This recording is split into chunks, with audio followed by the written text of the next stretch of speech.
Sziasztok! Ebben a videóban meg fogom mutatni az F2L módszert. Ezt a módszert azoknak ajánlanám, akik már kezdő módszerrel ki tudják rakni a Rubik kockát. A kezdő módszer abban áll, hogy először is kirakunk egy keresztet, mondjuk a fehér oldalon, azután a sarkokat rakjuk helyre. Itt már kész egy. Itt is egy.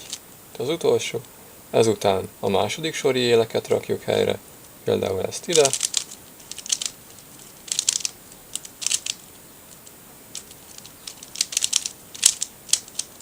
Itt az utolsót is. Majd valahogy megoldjuk az utolsó sort is. Ez most lényegtelen, hogy. Én most egy másik módszert fogok megmutatni. Ez ugyanúgy indul, tehát először kirakunk egy keresztet.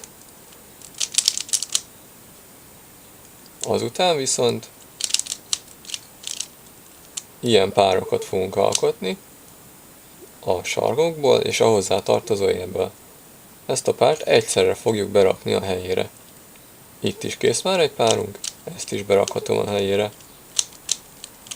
Itt is csináltam egy párt, és berakom a helyére. És végre az utolsót.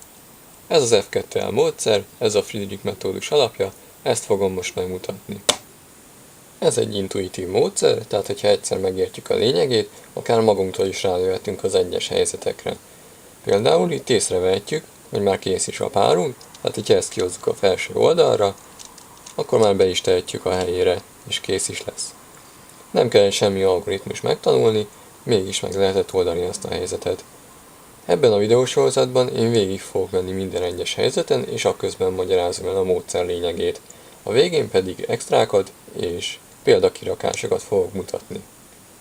Sokak, mint például én is, úgy oldják meg az F2L-t,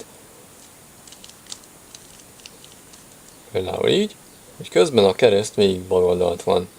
Ez az oldalkereszt módszer. Ebben talán több a jobbkezes forgatás. A másik módszer az alulkereszt módszer, amikor a kereszt végig alul van. Ebben talán több a szabadság. Például, hogyha ezt a párt ide akarom betenni, akár így hátul is meg tudom ezt oldani. Ezt sokkal többen használják, és ezt fogom most megmutatni nektek. A videó leírásában találhattok majd egy linket erről a honlapról. Itt fel van sorolva az összes lehetséges helyzet és a megoldása. Én is meg fogom ezeket mutatni, méghozzá úgy, hogy közben az első két sor szinte már kész is, egy kivételével. Ezen az egyen fogom megmutatni, hogy miket kell majd forgatni. Ez fog következni a következő videóban.